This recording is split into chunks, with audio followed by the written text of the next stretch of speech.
All right, is Brother Aaron? Is this Aaron? I see not Aaron by itself. Yes, yes, Pastor. Hi. Good Yeah. afternoon. Afternoon. Could you open us in prayer? Sure, sure, sure. Father, we give you praise, we give you thanks. We thank you for your goodness towards us, Lord, shown in so many different ways. God, I pray that as we enter into this class this afternoon, that your Holy Spirit will also enter likewise use Pastor Waldrop to read your word, God. I pray, oh God, that you will continue to impart your knowledge onto him, oh God, so that we can be a better people. We come against every form of distraction of the enemy, put it under the soles of our feet in the name of Jesus. And may we glorify you, Lord, with the knowledge that we are about to gain in Jesus' name. Amen. Amen. Amen. All right. Okay, you hear me better now? Loud and clear still, Pastor. Yeah. Pastor?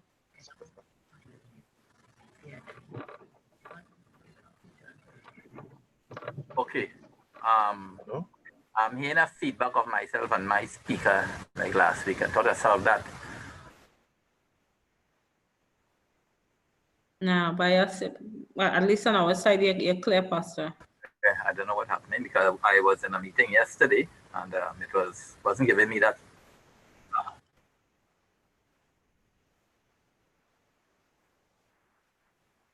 Okay, I'll try to cope with it again. All right, I heard y'all talking about the assignment. I got some assignments from some of y'all. And I went through a couple of them and they quite well, done quite well.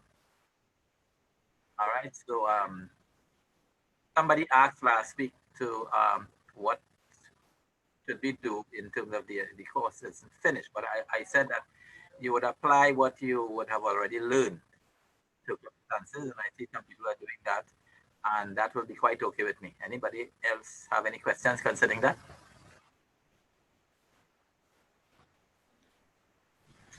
Not a question really, Pastor, but just to share with everybody the information you gave this afternoon in terms of the book. If you have like another leadership title that you could read that to do the book report on. Yeah, that's right. If you have another book, you're unable to get the book, and reading that book by John Maxwell online is very difficult. So if you have another recognized book by a recognized leader, that would be quite okay with me. But you need to state the particulars of the book, the name of the book, author, edition, and everything that go along with book report. Pastor, the book reporters is on the one online with the leader with the new. But if we get another James Maxwell book, is all right? Yeah, and that's what I'm saying. If you're unable to get the book prescribed, the prescribed book, and you have that will be quite okay.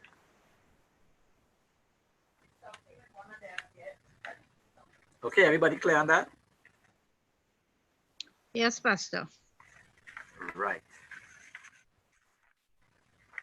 Okay, Sister Amina, probably you could check and see what caused any feedback, and you could text me sometime after the class. Or No problem, Pastor. I will look and see. No problem. thanks.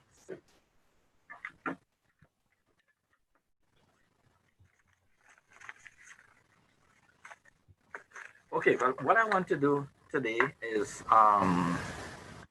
change management. Change management. You look at your course outline. If you have it, you will see where we have dealt with definition of leadership.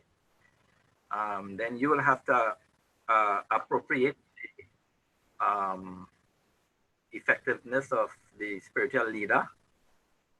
Then shaping organization values and culture, introduction to servant leadership, we did last week, and then leadership in a post-modern era. And then we talk about F on your course outline, leading change, team leadership, managing conflict, leadership accountability, and finishing well. Right? Everybody familiar with the subject that we're going to cover? It's on page 3 of your course outline. Right, it's here. All right, so if you go to the last page,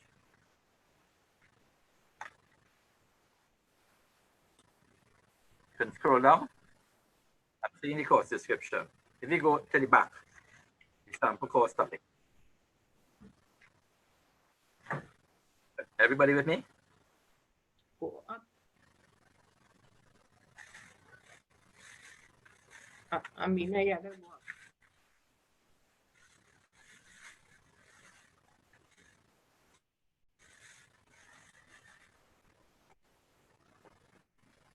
Are you hearing me?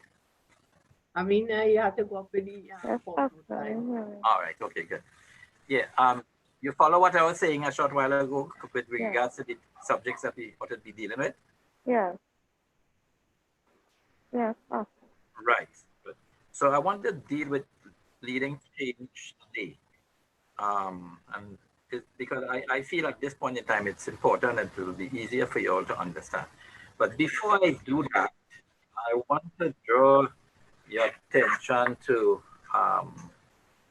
the other leadership styles, which I wouldn't go through in its entirety. But highlight to you what these 3 are. Basically maybe about 5. And then I will send the notes to you. Did I send notes to you all on charismatic leadership?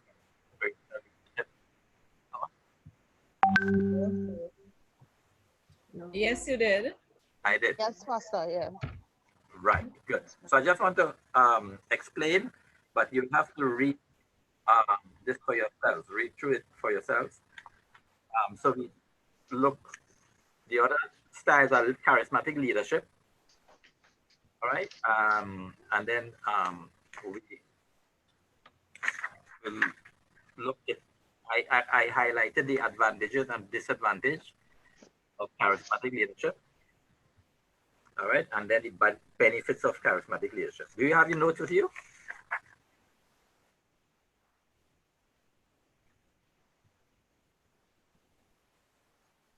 Yeah, I'm pulling up mine now.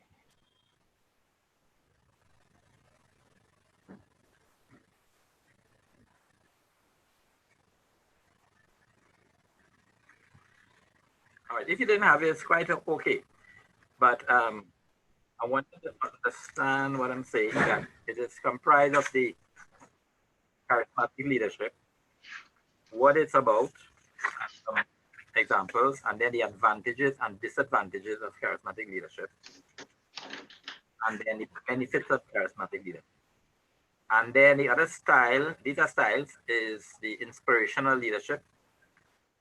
And then I have some characteristics of inspiring leaders, and then some leadership traits with regards to inspiring leaders. And then I have the coaching style. All right, and those of you who have been involved in sports, you would see that coaching style is patterned after actually a sports coach. I just want to read what the first opening verse. It says, coaching leaders help people see how their work fits into the overall big picture. They show their team the different puzzle pieces that are used to put everything together. Then they take personal interest in helping others maximize their own success. And this is what I would like. These leaders are successful when their team is successful.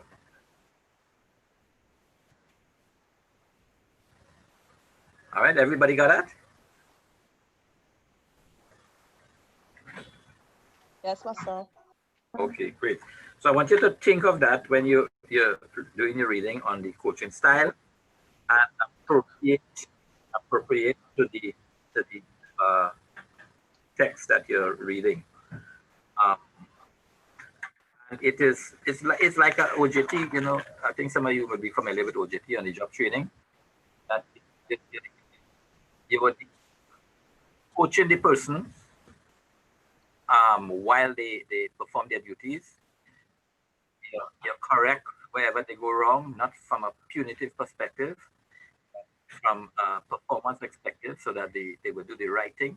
So while they perform their duties, you explain to them, you know, what they are doing, why they are doing it for, and how it ought to be done. That's how the style is designed. All right, and then we have some of the advantages and disadvantages of the coaching style. Is it okay if I can leave you all to read and understand? Yes, sir, yes, we will read it. All right, good. Right, and then two others, which is transactional leadership and transformational leadership. In the last class I did that. Is anybody in this class who did that? The last class?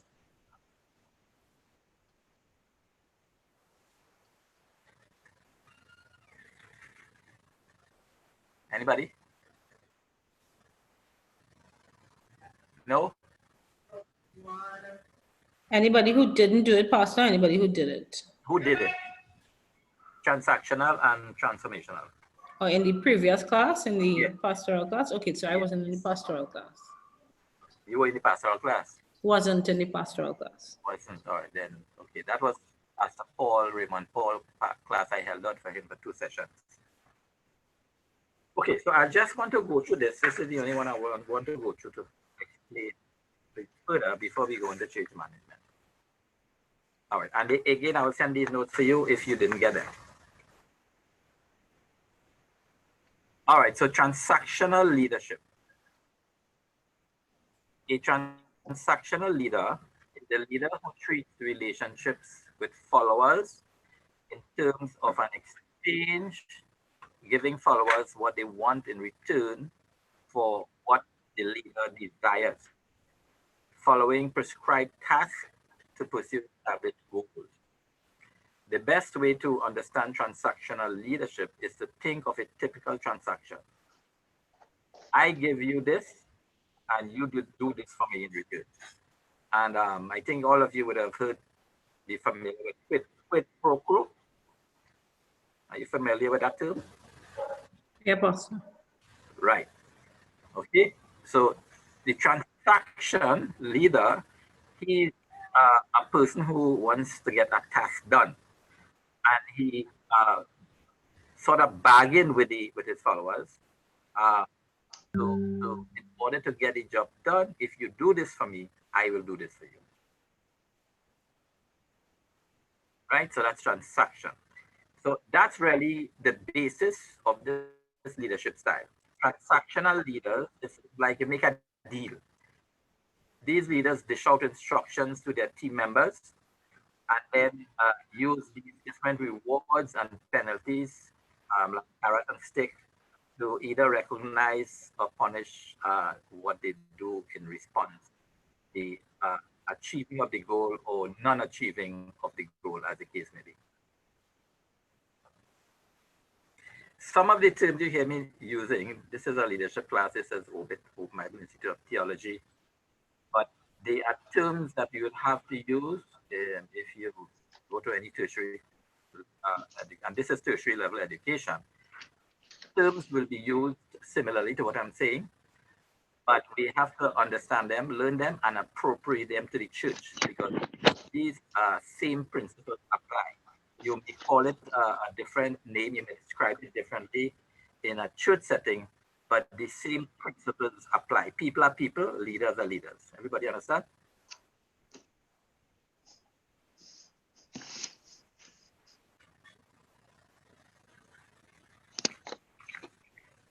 Okay, so think of a leader offering praise to applaud a job well done, and mandating that a group member handles a despised department-wide task because they missed a deadline. Those are examples of rewards. All right, so we give recognition, and there are different types of rewards. There's tangible and intangible rewards. All right, rewards, you know, and some of you would be familiar with many of them. And then there's intangible rewards, where the particular employee of the month, as the case may be, or the person who meets the target on a quarterly basis. All right, they get recognition. That's intangible rewards. Tangible rewards, as you know, it's like a trophy or a bonus or something like that. All right, monetary rewards. So these are the kind of transaction that take place that the transactional leader applies in order to meet his goal objective. Right. One of the pros is of the transactional leader is confusion and guesswork are eliminated because tasks and expectations are clearly mapped out by the leader. So it states clearly to you what he wants done and what reward you are going to get when you achieve the task set out for you. One of the disadvantages is due to the rigid environment and expectations, creativity and innovation. So you are unable to think for yourself, and because all you want to do what is given to you. All right. Right. So we all have a grasp of what transactional leader is.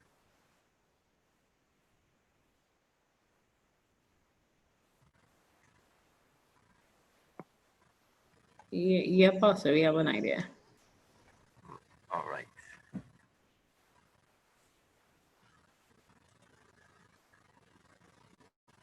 Okay, so the transformational leader now.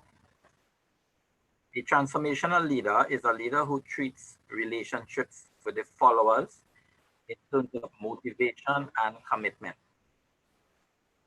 influencing and inspiring followers to give more than mere compliance to improve organization performance. So transformational leaders transform the minds of their followers so that the work they perform will give an output that came out of their own free will. Miles Monroe, we know Dr. Miles Monroe, he died in a plane crash a couple of years ago. He says, a leader is one who influences a group of people to perform a task, and in the end, they said they did it themselves. And this is as a result of the approach given or taken by the transformational leader. He influences them and he treats them, you know, as human beings ought to be treated. He gives them motivation, inspires them, you know, so to meet the goals that is set. Romans 12:1 and 2, it says, I beseech you, therefore, brethren, by the mercy of God, that you present your bodies a living sacrifice, holy, acceptable unto God, which is your reasonable service. And be not conformed to this world, but be transformed. What it says? Be transformed by what? Renewing of your mind. Correct. All right.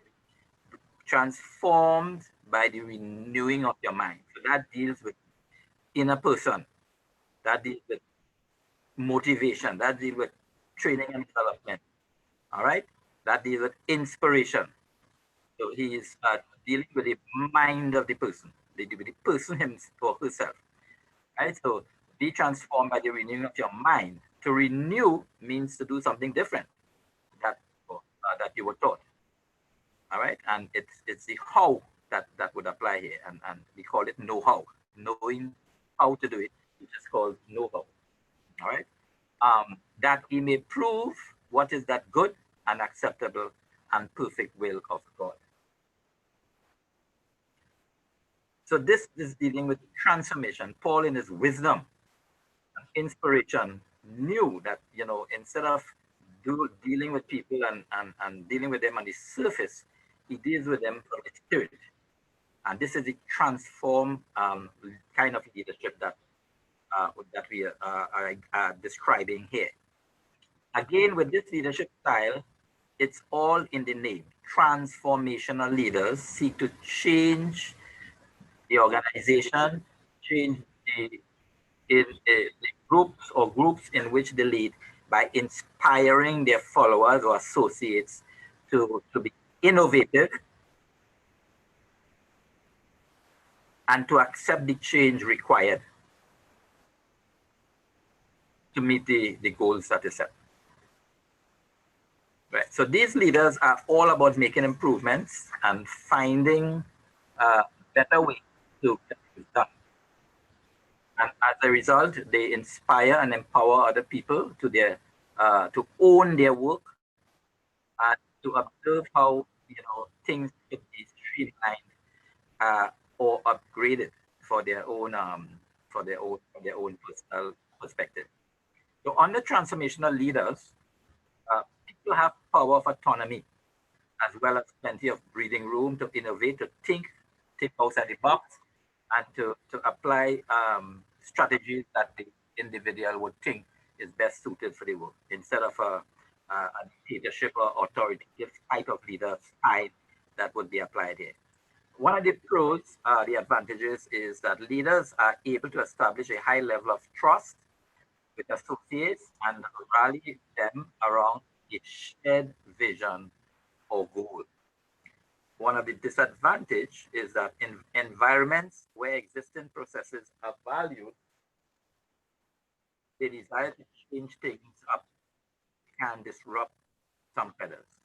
All right, because some people, we'll deal with that in a while, resist change. You might be a transformational leader if you look at every single existing process with a discerning eye and a strong sense that it could be done better. Or you may be a transformational leader if you're always encouraging others to get outside their comfort zone and go beyond their own limits. You could be a transformational leader if you burst with pride whenever you see a team member achieve something that was previously thought to be impossible. So that's when your scripture and your inspiration comes in. All right, could somebody give me a feedback as to what's the difference now between a transactional leader and a transformational leader?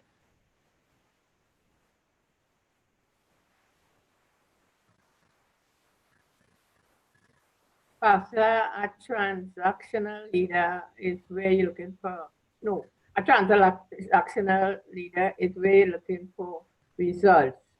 You do this and I expect this result. A transformational leader is where, added to the result, you are required to change in the process to produce the result. And you will go in the end. Okay, good. Yeah, so So I think if I may add, I think one is I think a transformational leader is a bit more strategic, while the transactional leader may be a little bit more tactical in terms of getting, you know, the day-to-day things done. And the transformational leader he has a more like a long-term vision, things that he would accomplish, you know, through changing the very mindsets of the people that he works with. All right, and that's what I want to get in mind. He's dealing with the person. Remember, I spoke about, you know, Miles Monroe saying that a leader is one who inspired others to perform a task, and in the end, they said they did it themselves. So they take ownership, and that's what a transformational leader does.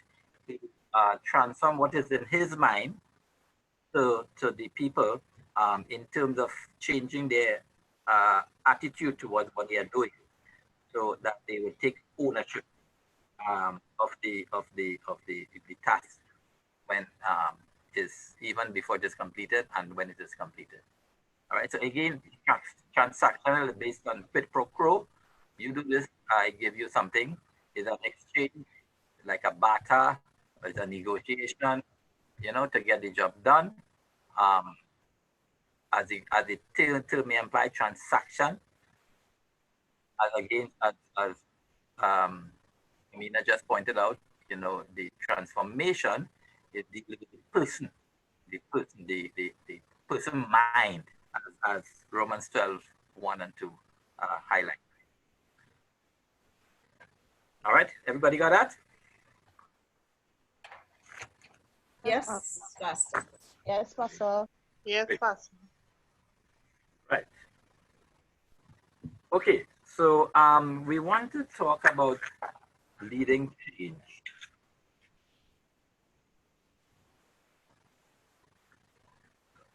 And this is under the subject of change management. So let me throw something out to you.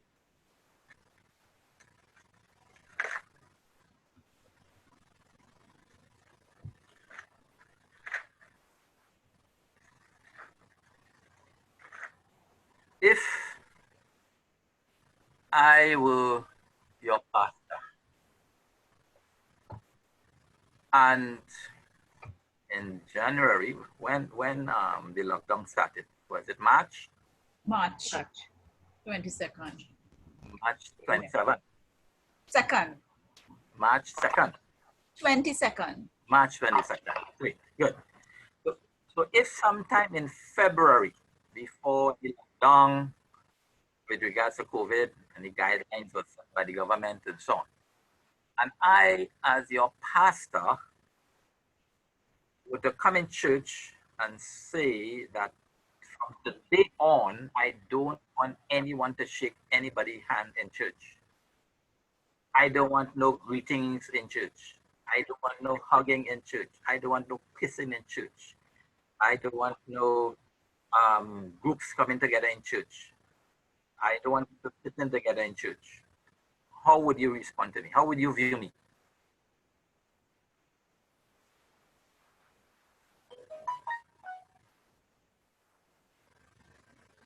So you can repeat the question, please.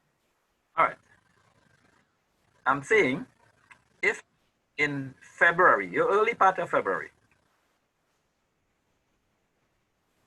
I'm your pastor and I were to come in church on Sunday, one of those Sundays in February, and I were to say, from this on, I do not want anyone to shake one another's hands in church. I don't want anybody to kiss one another in church. That's a brotherly kiss, sisterly kiss. I don't want anybody to hug in church. I want all that stopped from today. How would you view me? And say what is on your mind.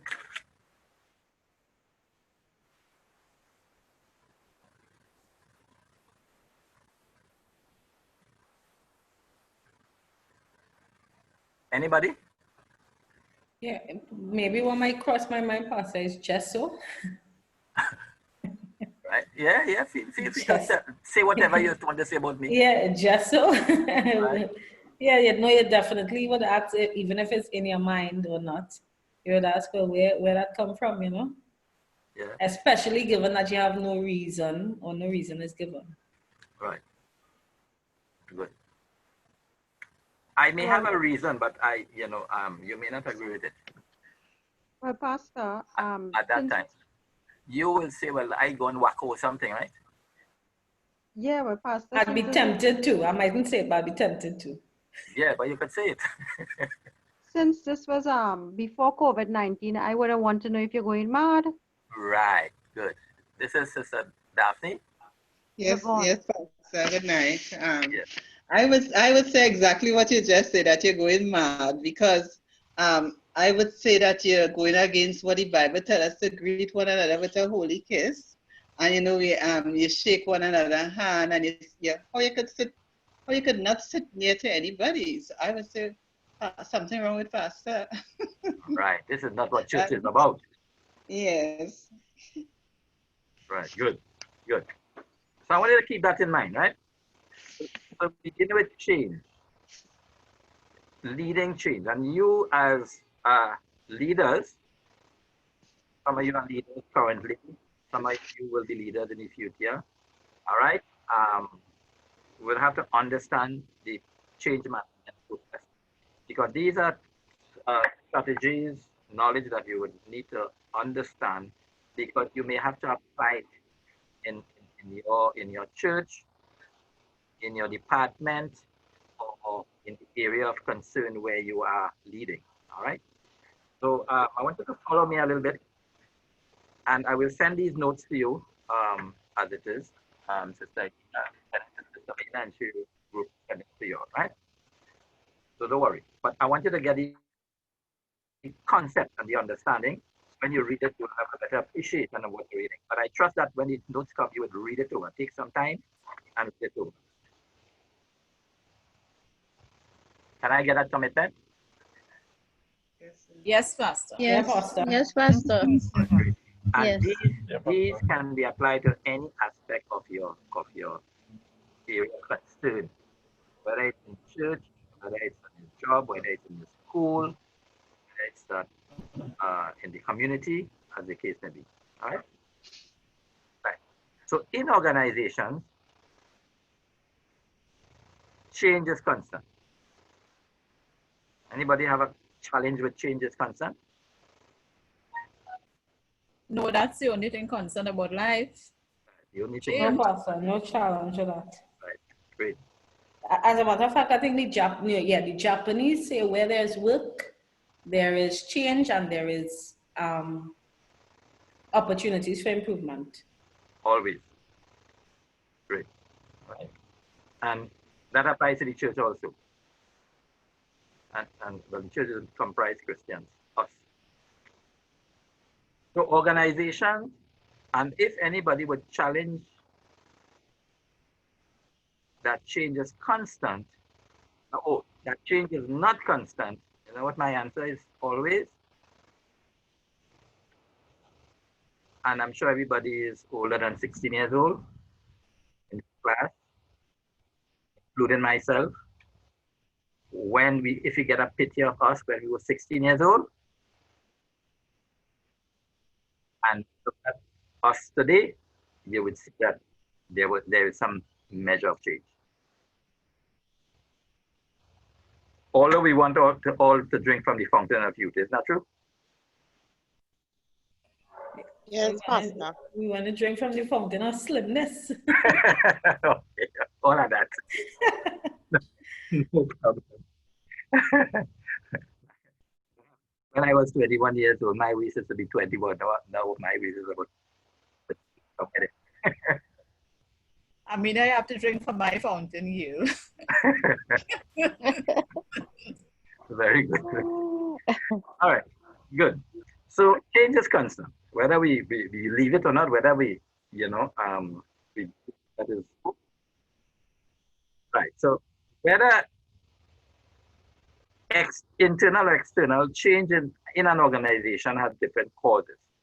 Knowing what these causes are is an essential part of the life of the organization. Associates must also be aware of what causes organizational change, because it inevitably affects them as well. This is also true for religious organizations. Right, so there's the need for organizational change in every era of life, and change prompted by different triggers. Okay. All right. So there are two types of triggers: external triggers and internal triggers. So could somebody give me an example, before I give you the list of what I have, an example of external trigger to change that impacts an organization?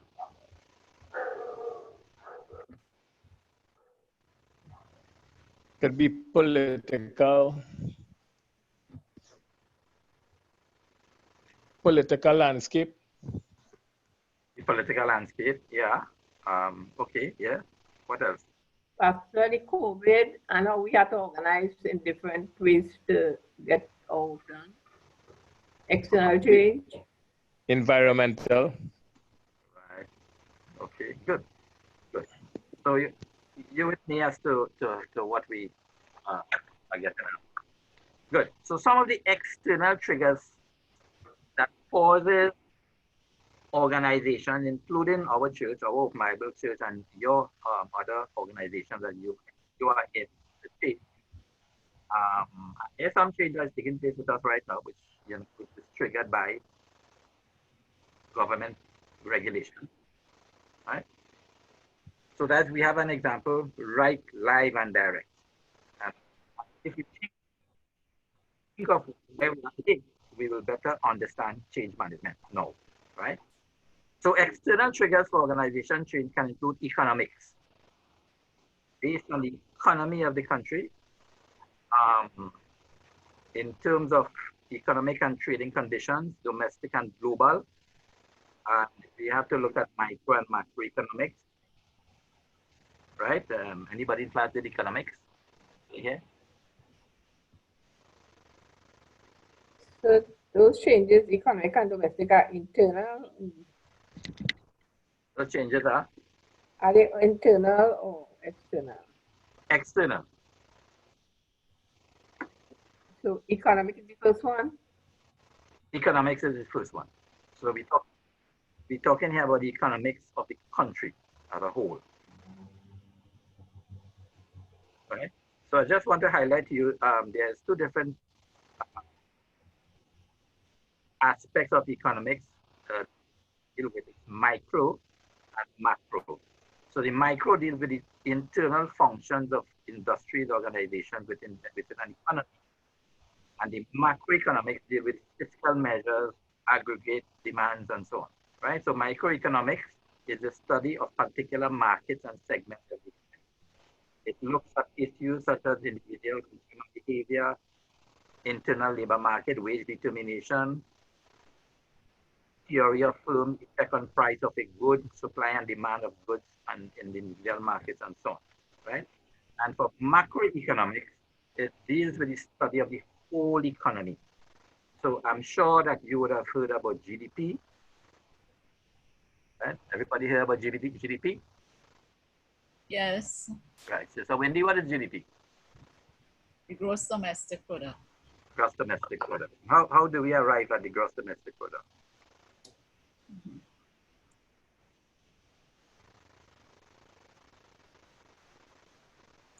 I can't tell you.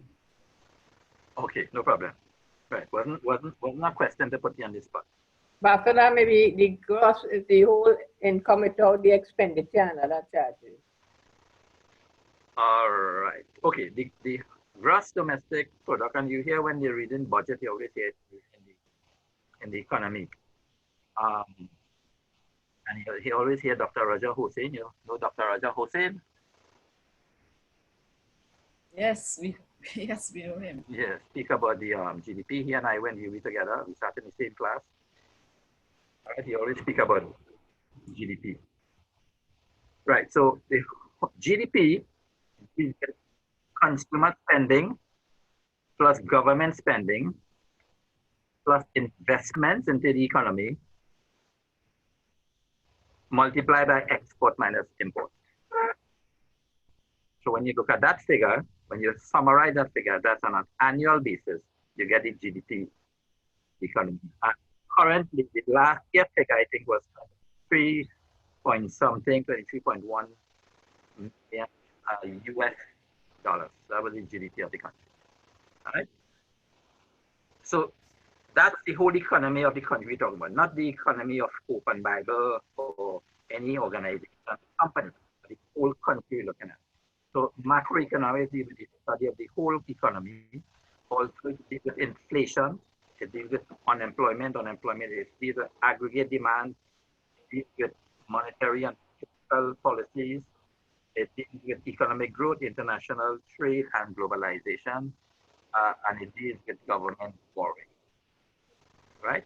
So those are some of the features of micro and macroeconomics in terms of identifying the role that the economy of the country play as a trigger to bring about organizational change. Right. So we also have new technology and materials.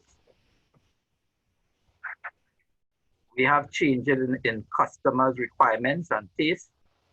We have activities and innovations of competitors, mergers and acquisitions, legislation and government policy, shift in national and international politics, changes in social and cultural values, and loss of revenue.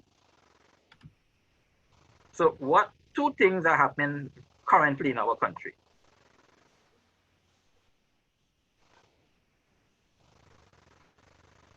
And it was said earlier, legislation and government policies and loss of revenue.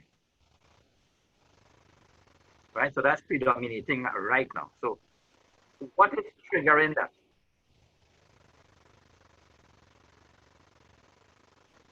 Could anybody see?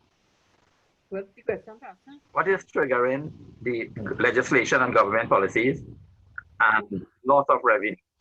Well, The pandemic. The pandemic, COVID-19, correct. So as a result of that, we have something to change right now, hence the reason why we are having virtual class. Amen? Otherwise, we would have been in school and, you know, we'd have been fellowshipping together and having a wonderful time. All right, so as a result of that, as a result of these legislation, can we go to church? Did anybody went to church since? Yeah. March? Yeah. You all went? Yeah. The service? Yeah. All right, but not more than 5. With technology, you can get a message. All right, well, okay. And I'm not talking about retaining our position as, you know, being Christians. We are Christians. We are the church without the building or without the building. So I probably could rephrase the question. Did anybody have service in their church building since the 22nd of March? No, Pastor. No, Pastor. We didn't have any. Right. So that is a result. That is a impact based on trigger of government policy. All right, and legislation and guidelines, because some of the rules have been legislated, like bars and so on, and the guidelines is like don't go out in the street, don't guide in groups, like the guidelines. All right. Good. So these are government policies that trigger change. So right now, it should be impacted based on these external triggers. Everybody understand that?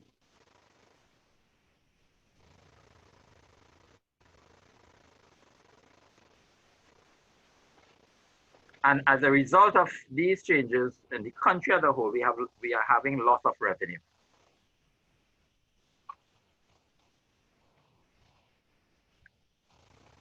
Pastor, we had a demerit system to make up.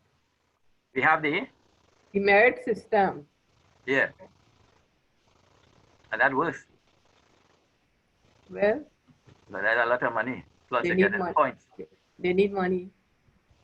And see, one offense is not, some people probably don't realize that it's not like 1 point, 1 point, 1 point. Depending on the offense, you start like with 6 points or $12. Yeah. So it's not like 1, 2, 3, 4, 5. It's just like one shot and that's a number of points. You know. Right. And you could also lose your driving permit also. Yes. So people. Up to I a haven't year. heard public reaction. I haven't heard any public reaction against. It's already low. Yes, so that's legislation. It's already been legislated. So it became effective from yesterday. Okay, so some internal triggers now for organization change is new product and service, low performance and morale, high stress and staff turnover. So these are internal triggers that affect change or cause change within the not the country as a whole, but the organizations, businesses within the economy of the country. Okay, what's the first one? First one is new product and service design innovation. I didn't hear that first one before product. New product, right. NW, new product. Right. Then don't be reminded that I will send you the notes, right? All right. Low performance and morale, high stress, like what appointment of a new senior manager or top management team, and some of you who work with experience that. Even within Open Bible this year, for the group members of the Open Bible Church, we want to have general election in April. All right, but we are not able to have it because we are not gathered as a body. So that has been rescheduled, and until further notice. So if there's a new board of directors, this would impact Open Bible Standard Church, and things may be different.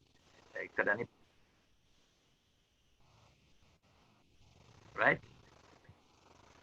Pastor, foreign affairs, business will be external change. Foreign affairs will be external trigger. Oh, like what might happen with Venezuela? Correct. Yes, yes. And what are the possible consequences?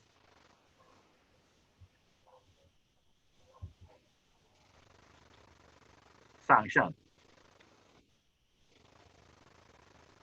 All right? That's a possible consequence. So we have to be careful how we speak about that on this system.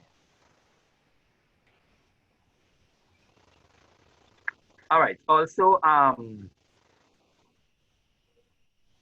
loss of revenue again, right? Some of you have known what's happening over the last so many years. Axela Metal closed down, Petrochin closed down, was, some of those companies in Point Lisa closed down, etc., etc. And because of a drop in income, and then in some cases, loss of revenue, impacted those organizations. So those are some of the external and internal triggers that cause change. All right. Factors affect organizations. This includes political, economical, in summary, social, technological, legal, ethical. Some of you would be familiar with TESOL.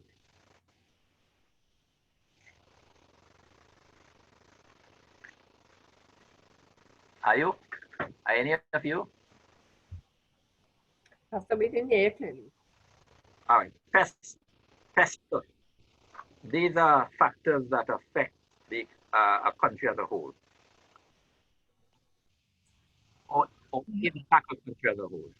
Political, economical, social, technological, legal has to do with legislation, and ethical.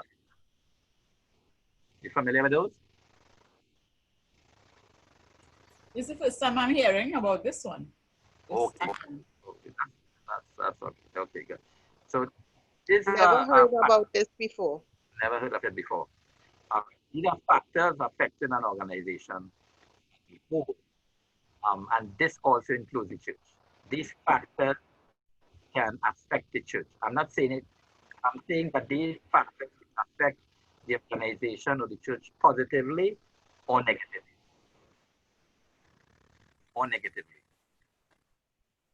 Based on how it is projected, right? So again, let me repeat: TESOL, political, economical, social. If we have social unrest in the country, what happens? It affects the economy. It affects the country. So, but let's not dwell on the negative. We could have good social things that are happening in the country, right? But like when Trinidad, went to the World Cup in 2006. It brought up, it raised the moral of everybody in the country.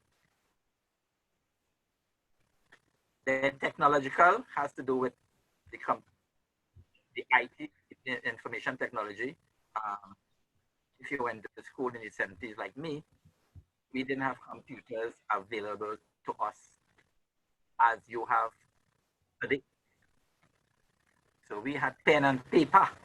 I don't think they were computers. Were there computers? In those days, they had like typewriters, and I don't recall if they had computers in those days. Right. They had typewriters, word processors, and so on. After now, we're moving away from paper. Pen and paper. But then we move away a long time because when they print the paper, it used to fade away. and then the younger people in class would not know this, but the secretaries, which is called executive assistant now, or administrative assistant, they had to learn to write shorthand. Anybody know what shorthand is?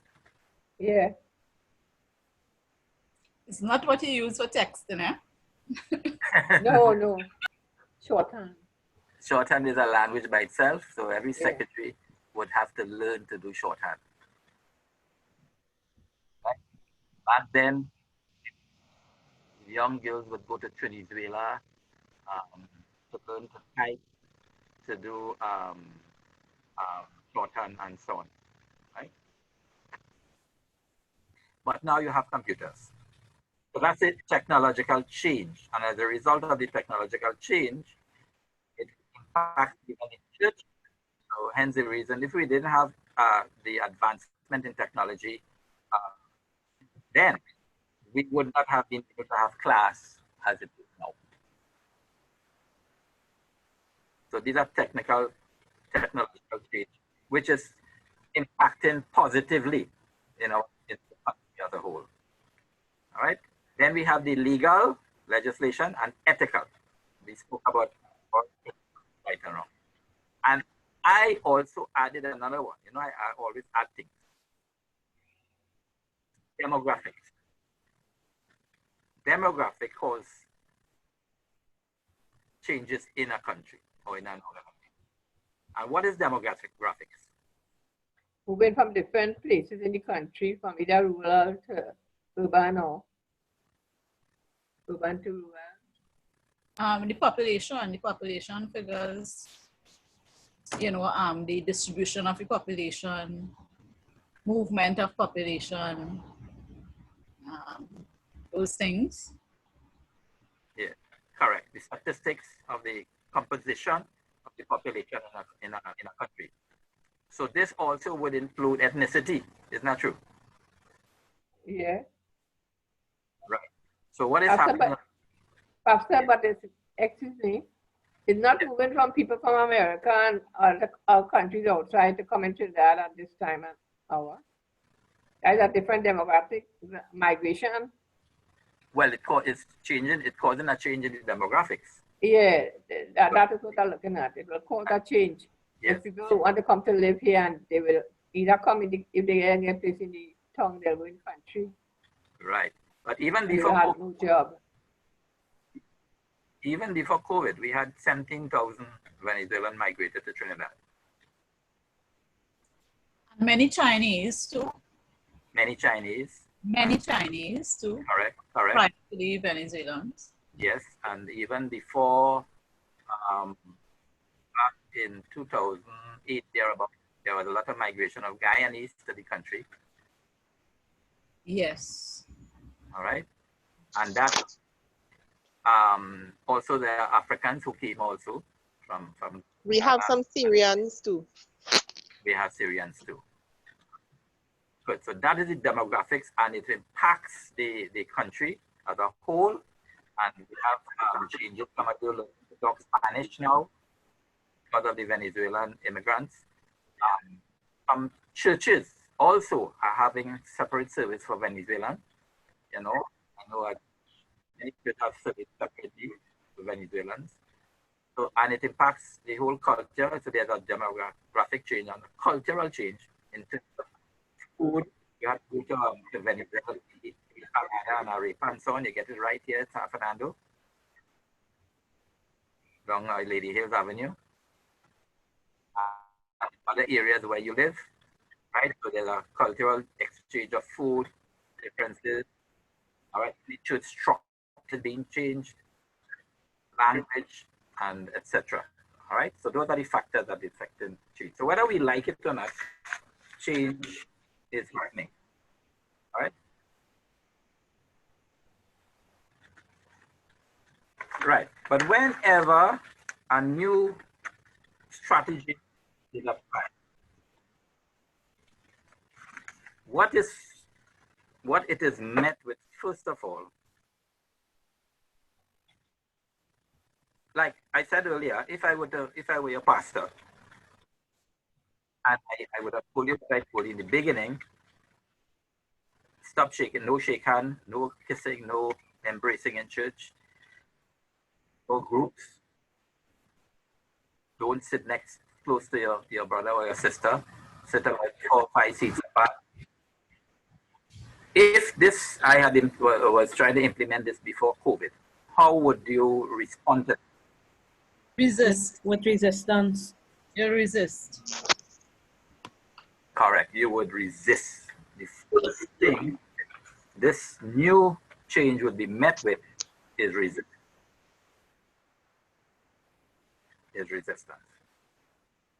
All right, okay, good. So it's 7 o'clock. I want us to take a 10 minutes break, and then we come back and complete the change management process. Everybody understanding so far? Yes, Pastor.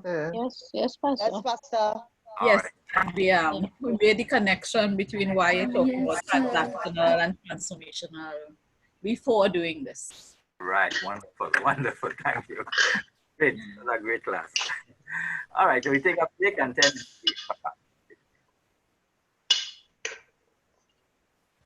everybody there? Yes, Pastor, we are Yes, here. All right, good, great.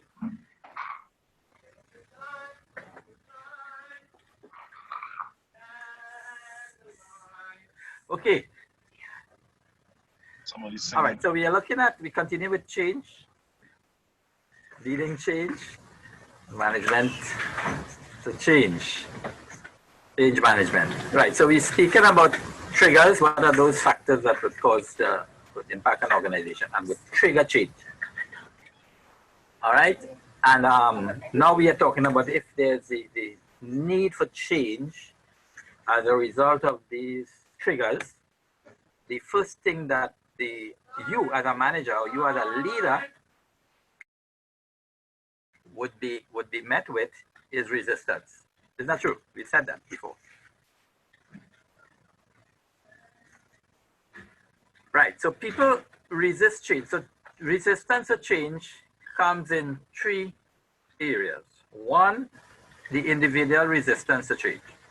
So people resist change because they fear the consequences. Change means learning new habits and facing new situations. Learning new skills come with the uncertainty of being able to master those skills. Like when computers was just introduced. A lot of people, I know personally of people who left their job because they were not able to handle the computer. Anybody know anybody like that?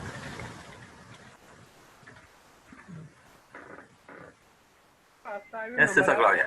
I remember that happening on my job. Okay. We were very, very scared when computer came in.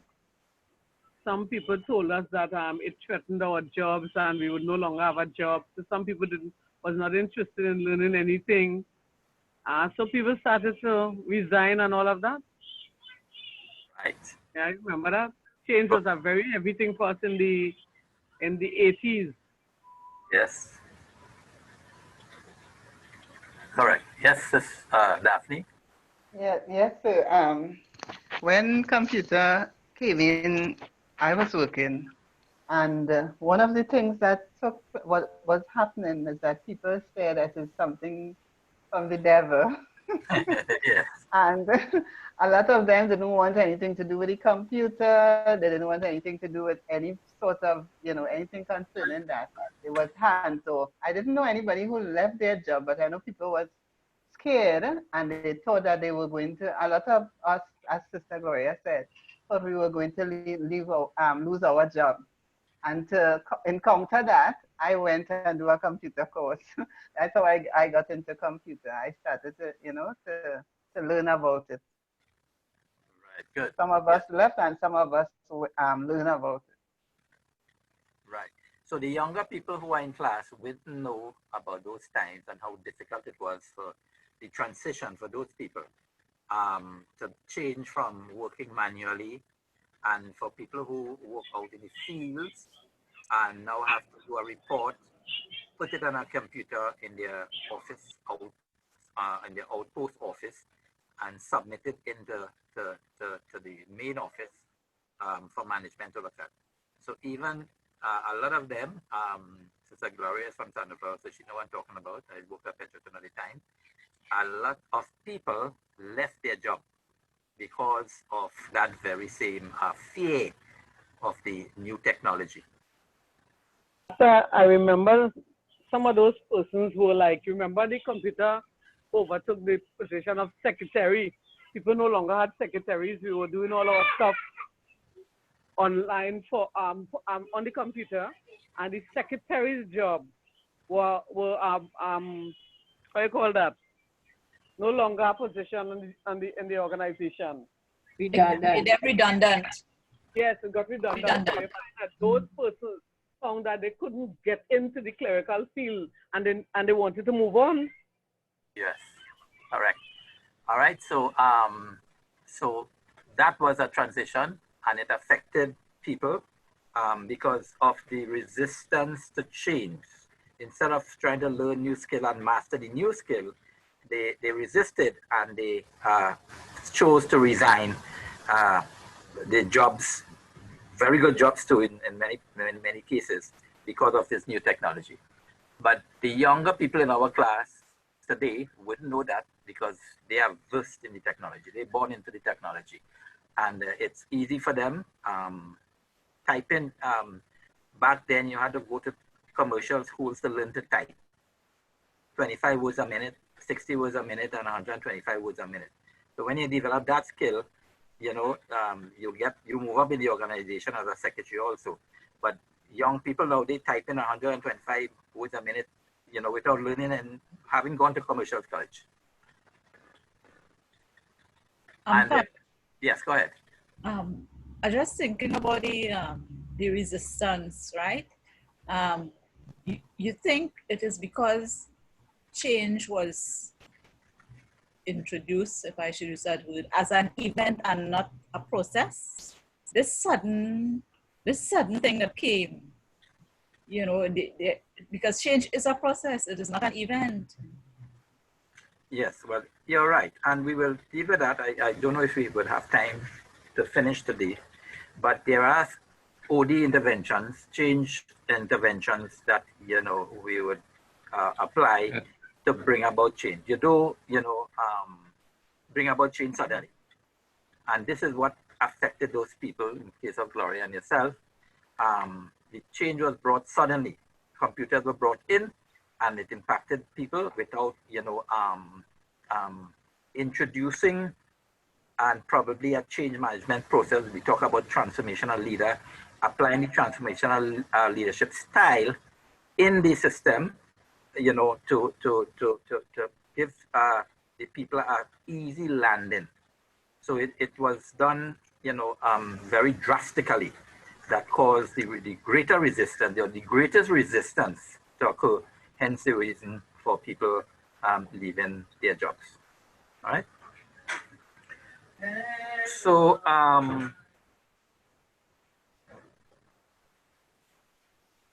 there became, so now we have a new skill set where, and it did have an impact on the organization because Sister Gloria was saying it eliminated the secretary. We no longer have secretaries. we changed the name to executive assistant or administrative assistant. But a secretary in the past was mostly female, although I know there was one male secretary, and he was a pastor also. All right, but secretaries were mostly female, and they were to learn to as I said, shorthand, have the ability to type, and basically that's what they did, and they were assistant to the managers, as the case may be. But with the advent of the computer, it eliminated that person. It eliminated the person between the manager and the direct reports. And it also, to be a manager, you have to have that skill set of being able to be computer literate and master the use of the computer. So what he would have asked, he or she would have asked their secretary to do, he did it himself. So hence the reason for the elimination of that middle position. All right, good. So there is individual resistance. For 67, all right. So sometimes resistance can be as a result of custom. You with me? Are you there? Yes, the Right. way we do things. The way you do things, right? As a result of custom. There is this lady who, you know, she was accustomed to baking turkey. And she had these old-time small oven. And they would cut the two sides of the turkey to fit in the oven. So in order for the turkey to get in. So why buy a new oven? Huh? Your oven. Buy a bigger oven. Right. Well, here what happened. So this lady, you know, it could be like my grandmother back then. Her husband bought a new stove for her. What is a Geo? One of these kind of big time Whirlpool, you know, 21st century stove. And here this grandmother baking her turkey at Christmas time. And what she did, and this was a nice big oven, got a whole ham and turkey together. This lady, because of custom, she continued to cut the two sides of the two sides of the turkey as she was accustomed to, and put it in the oven.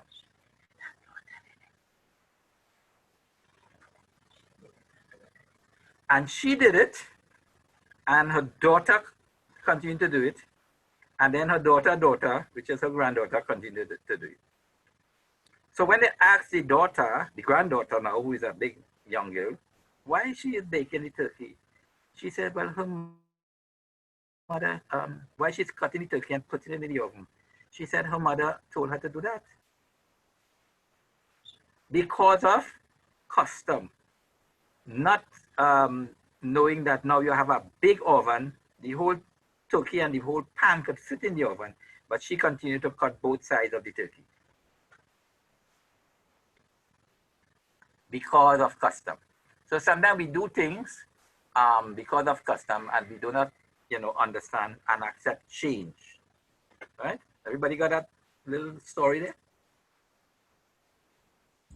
Yeah, Pastor. Yes, Yes, sir. Pastor. Yes, Right. Yes, So that's individual resistance to change. Culture, personality, and prior experiences can contribute to one's level of acceptance where change is concerned. And then there's group resistance. We talk about groups, and we learn when groups start to work well together, it's because they have established norms and cohesion. Central norms in a group can be different to change, and because they involve the group's identity. Any change to them is likely to be resisted. If a group is used to practicing centralized decision-making and suddenly they have been told to use a decentralized style of decision-making, they are likely to resist because it goes against their norm. All right, so group cohesion can affect the acceptance of change.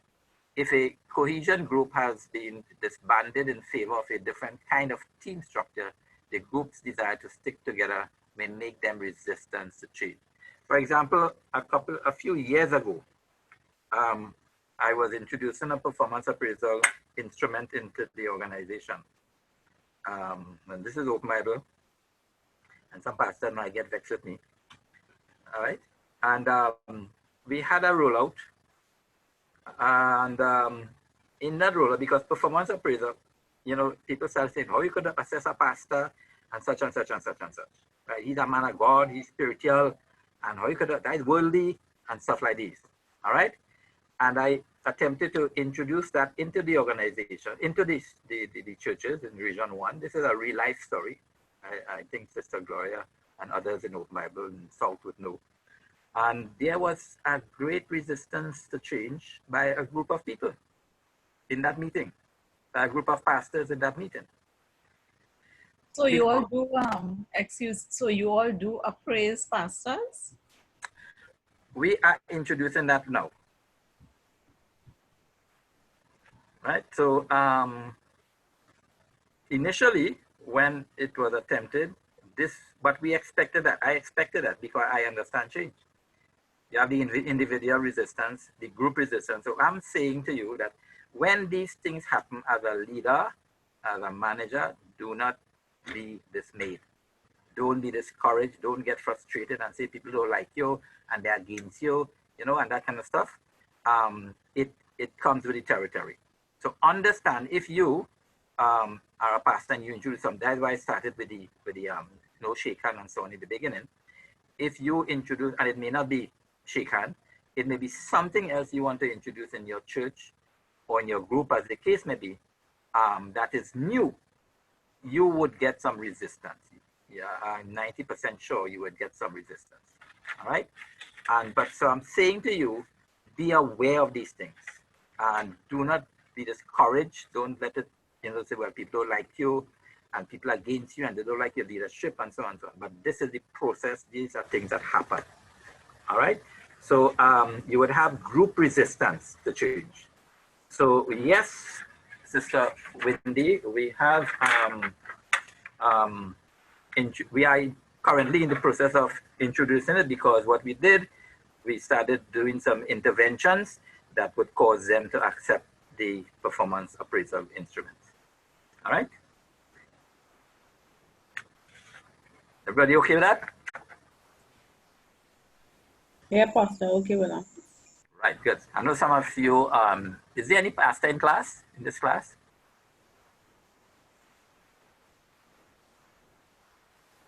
No pastor in the class? But there would be resistance, and for pastors, it was something new, and I didn't blame them. We didn't blame them. You know, they were right to resist because it was something new that was being introduced. But there are merits for it, and that was explained, and they received the proper training and development. Right? In the past, what you sat on in church? Sister Gloria, what you used to sit on in church in the past? What church seats are known as? Pews. Pews. And what they're made of? Wood, hardwood. Wood. and pews are symbiotic with church. Pews are associated with church. But what we have now? Soft chairs. Soft chairs. Sponge. Good. So that in itself was an issue some time ago. Even playing steel pan in church. Steel pan in the 60s was a sin in church. Yes. Anybody know about that? Yes. Yeah, that's true. Thank you, Sister Gloria. That was a sin in church. Why that? It was. Because steel pan was associated with rebel and, you know, for want of a better term, grassroots people. And it was associated with fighting and stuff like that. All right, so it was a sin to bring a pan into church for less of it. But today, thank God, we have overcome that. Right? So that is the kind of hindrances and resistance we would encounter. So you would have individual resistance, and you will also have group resistance. Then you will have organization resistance. So organizational inertia is a tendency for an organization as a whole to resist change and want to maintain the status quo. So organizations that suffer from this kind of approach become inflexible and can't adapt to environmental or internal demands for change. So Pastor, can I, sorry. Go ahead.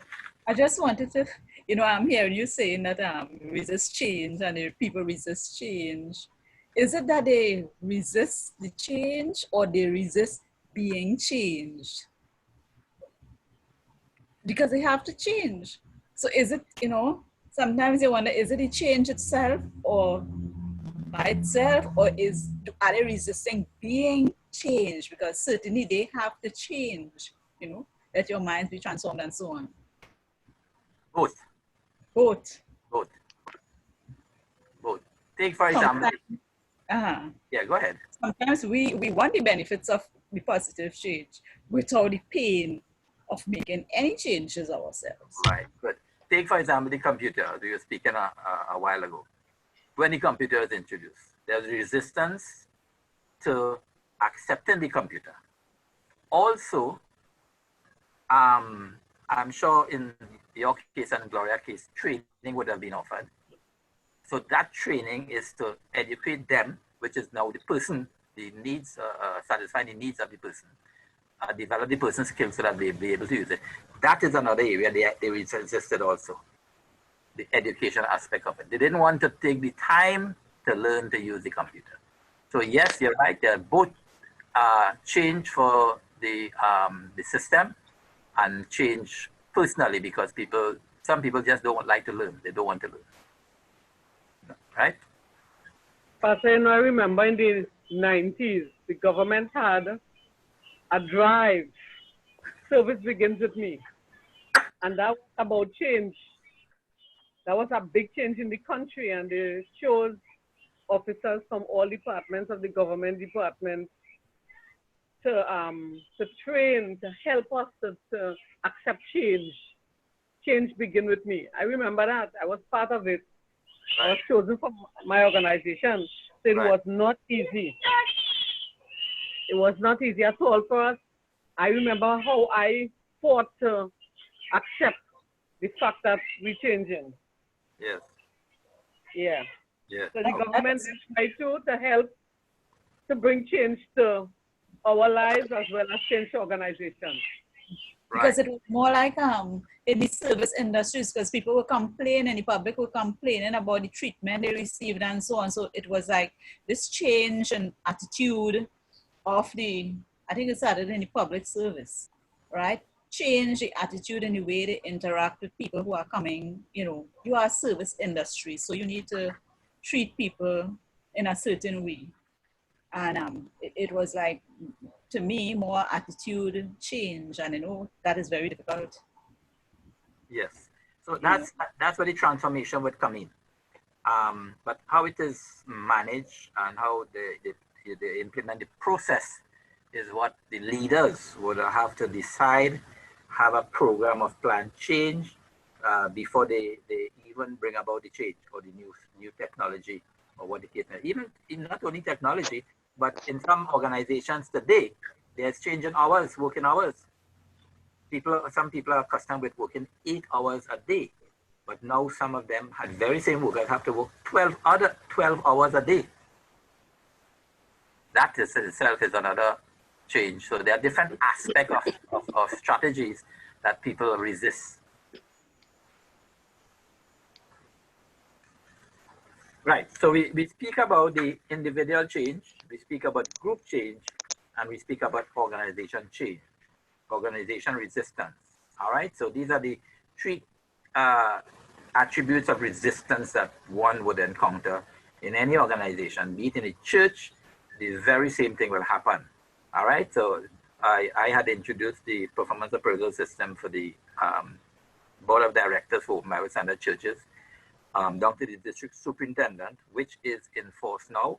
That has been implemented for the last 5 years, and it's operating. And there was resistance when I first introduced it, but I went through the process of educating on the OD interventions, which I would share. I may not be able to share the OD interventions today, but there are OD interventions which I had to apply, and today it's up and running, and they have seen the importance of it, because a lot of people sit in office. A lot of people sit in office and they sit on a title, director of this, director of that. They sit on a title, but what about the function that is required? And I was able to show that these positions are not just made to put a nameplate on your door, you know, director of this, director of that, but there's a function that supposed that office supposed to carry out, irrespective of personality, irrespective of who the person may be.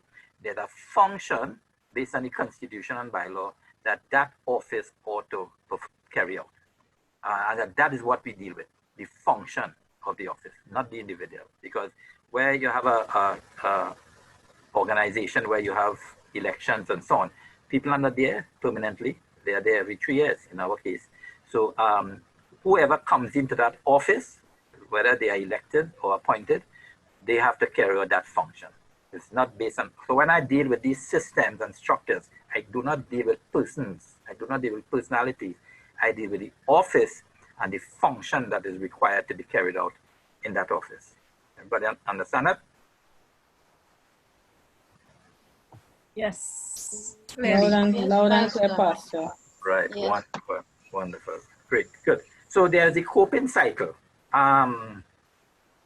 With regards to the implementation of a new system, there would be resistance to change. So expect that. And again, I remind you, you are leaders. I'm teaching you as leaders. Remember these things, that there will be resistance, and there will come a time in your area of concern that you will implement something new. And this is the response you would get. I know Sister Gloria is the war president, and if she introduced something new, these things will happen. So you'll be aware of the responses and how you can treat with those people who, you know, would be resistant. Right. So I want to give you a little process for change. What happens when a new system is implemented? Be technological, as we started earlier, as the case may be societal, or, you know, all those parameters that we talk about, triggers for change and so on. What you have to do, because the triggers will show that something is happening. It could be positively or negative. So you can change positively too, or you because of positive triggers, and you can change because of negative impacts. So you have to now to address the negative impact and how to deal with it. If it's positive, it's nice, but computer could be seen as positive, but you still have to train people and so on, you know, to ensure that they understand the technology and to be able to cope with it. But what happens when a new system is introduced? On the people concerned, there are 4 stages that they go through. First of all, okay, like I started earlier by saying that I said, you know, sometime in February, no shake hand, no kissing in church, no hugging, no groups, no sitting together, and so on. All right, all these are Christian characteristics and Christian practices that we have been doing for decades, and which is required. The Bible speaks about it. But then suddenly I come and I said that without COVID, all right, COVID didn't happen yet, and I said that I want none of these things to happen. How would it impact you? What would it do to you?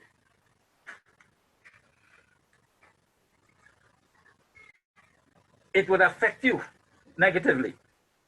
Yeah. Right? Because that's not how church is supposed to be. And as we said earlier, somebody will say, I go on wacko. All right? But what is the process that, you know, you undergo? First of all, there is an impact. This new system that Pastor wants to introduce, it impacts you, you know. Look, this thing, what is this about? What is this about? Then secondly, there's a denial. You say, nah, this is not happening. This can't be true.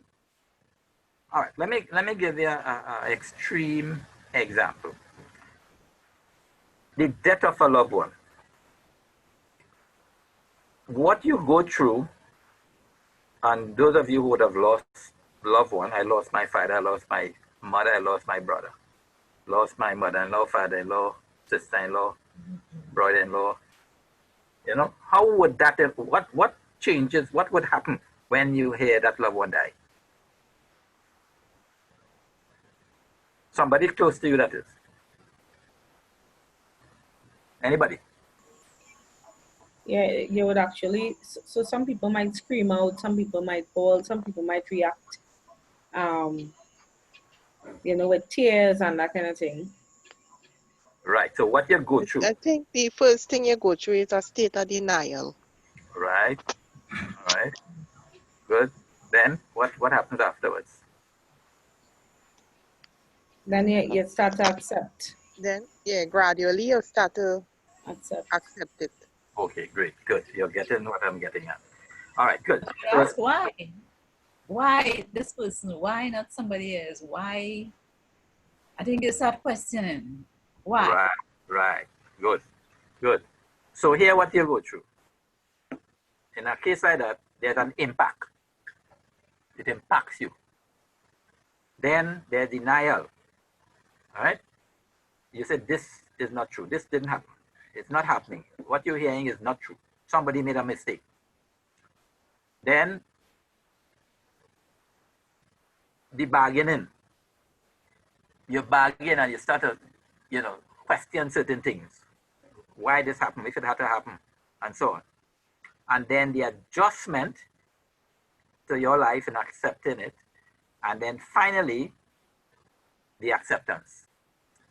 Now, this didn't happen in one day. This happened over a period of time. And this is what you go through when a new, when something happens that is to bring about, you know, a different perspective in your life. So the impact, and you got three of it, correct? The denial, the negotiation, and the acceptance. So the 5 stages I have here is the impact, the denial, the bargaining or negotiation, adjustment, and the acceptance. Now, you're not negotiating with anybody, you know. You're negotiating within yourself. Because this change is affecting you. All right? So these are what go through your psyche when changes are being implemented, right? So the impact would create shock to the individual and will cause him or her to take a reality check. Is this really happening? All right? The individual will then be put into a state of denial in that they doubt what actually has happened. Then there would be the bargaining or the negotiation within himself or herself as to why this has happened and so on, and trying to come to terms with what has happened. And then there's the affected individual starts his or her own assessment of the situation and begins to make some adjustments to be able to cope with the shift from the original state. And finally, whether the factors that cause change to occur are understood or not, the person begins to accept the new condition brought about by the initial factors.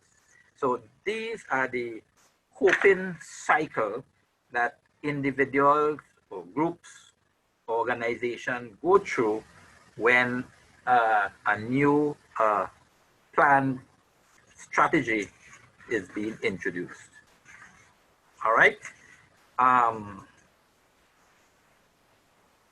Let me give you 5 minutes again, and I will close, and we will continue next week.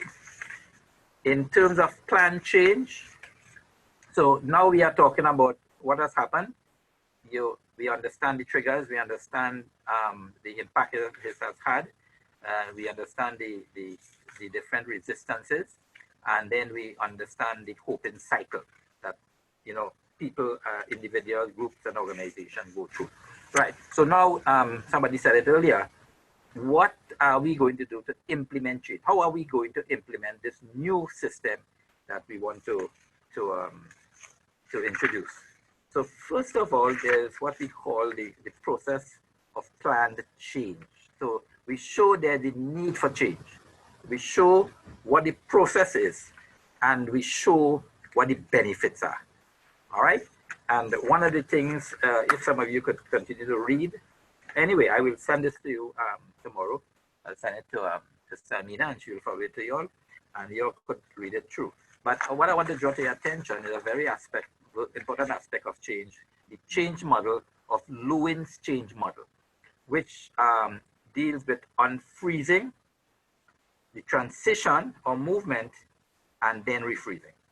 So as I started earlier with the example of the no shaking of hands and so on, what we have to do now, and we'll be able to understand it better now as we speak, because of the circumstances that we find ourselves in. The church now has to unfreeze. Unfreeze means you're moving from the norm, which is the culture and the habits and the behavior we were accustomed to in the church, to a new norm. So we have to unfreeze our culture. We have to unfreeze our behavior in shaking hands and so on. That is unfreezing. That which we were accustomed to, we have to, is a process called unfreezing. Then the transition or the movement, where now in this case, we don't have to do much transitioning. We have no choice. But this is where the OD interventions come in, the organization interventions come in, which we will deal with. I will share with you what are those intervention strategies that we can apply during this period. And then we bring the people to understanding and accepting and so on, and going through all the adjustments and, and the benefits for this new position. And then when we finish with the intervention, we come to a point where we refreeze the new norm. So imagine now we are forced to do what I pointed out at this point in time. When we resume church, when we go back to church, there will be no shaking of hands. You would have to wash your hand.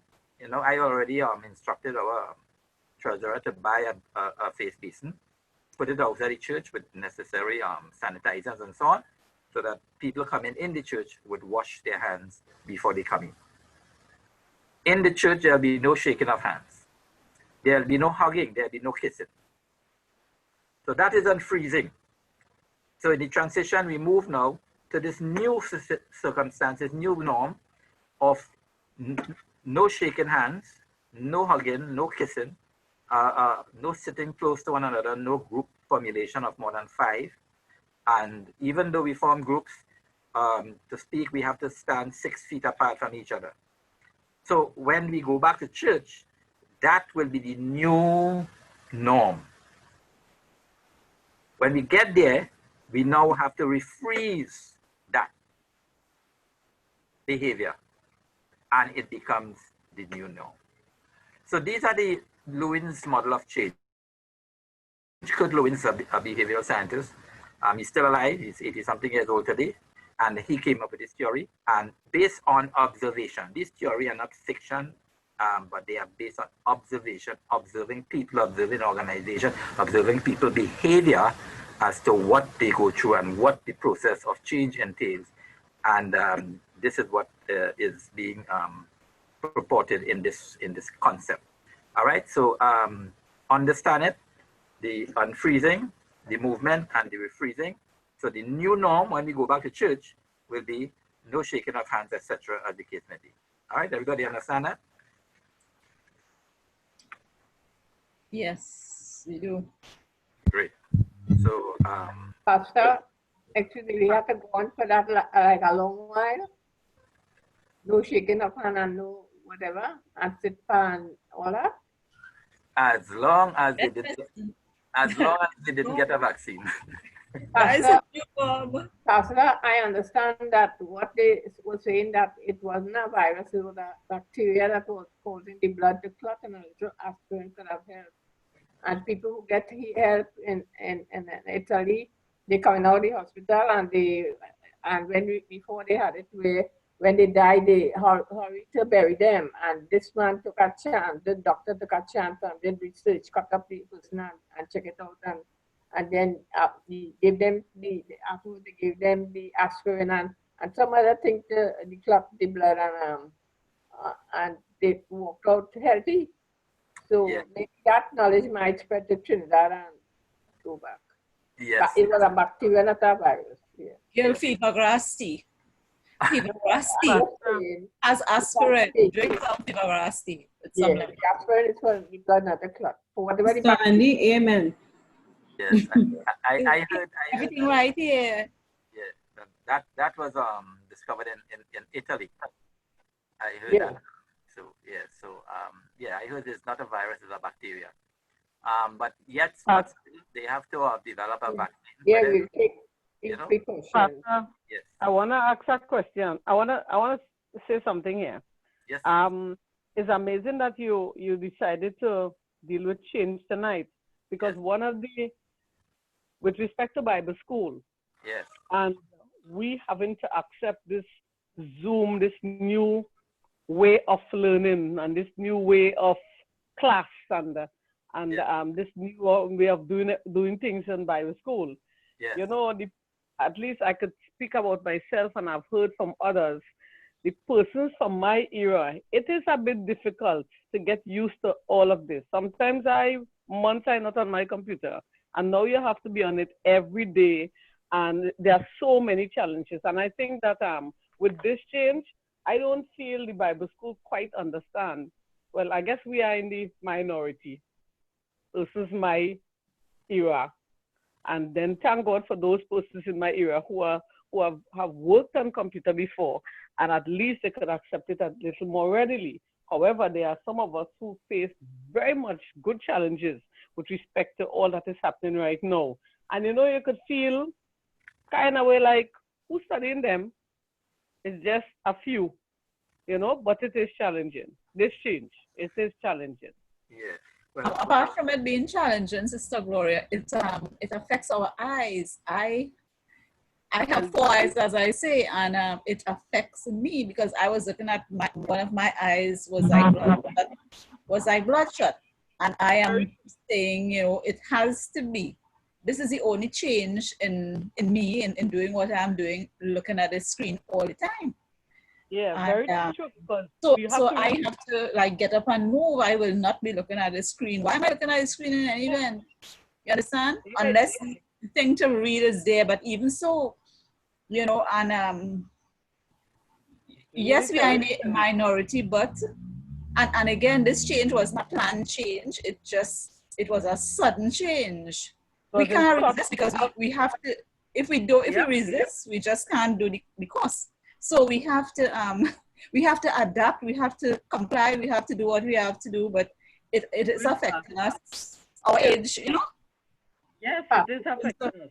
Yes, my eyes. If nothing else, my eyes. Yeah, try to get a screensaver. But Pastor, I recognize with the introduction of computer, yes, when it was introduced, and we had at that time to use floppy disks.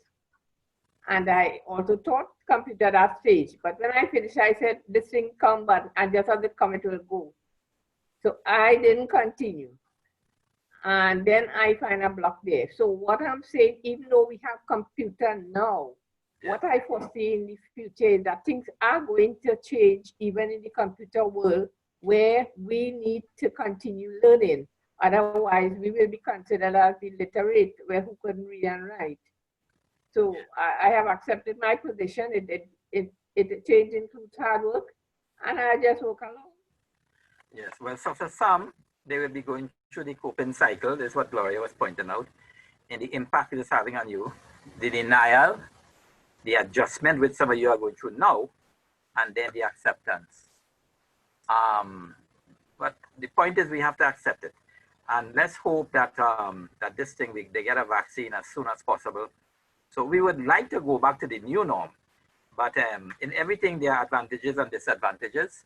So we need to see some of the positive in it. My wife always say, crisis brings change. Yeah, I like the washing of the hands. Right. It's biblical. Yes. All right. And look at, I believe that food preparers, food processors, they all should wear masks. Even when this thing, you know, gets back to the norm, when they get a vaccine, I think all people preparing food should wear masks, should continue to wear masks. Yes. People buying their group and marketing to begin to man washing everything, drying it out, and then storing it, you know. Right. Excellent. So that brought about a positive change, you know, that would benefit us. All right. Great. So I'm going to stop here. I know you have chapel, so I will continue next week with the OD interventions, and we will see how what strategies we can apply and show the benefit of change and how we can bring about this change in people's lives and the organization and the individual and the groups as the case may be. All right. Thank you and God bless you. Until next week. Same to you, Pastor. Pastor. Same to you, Sister Gloria, Pastor. Sister Charlotte, stay on the same meeting ID, please. 3 minutes. 3 minutes? 3 minutes. 3 minutos.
All right. Good night.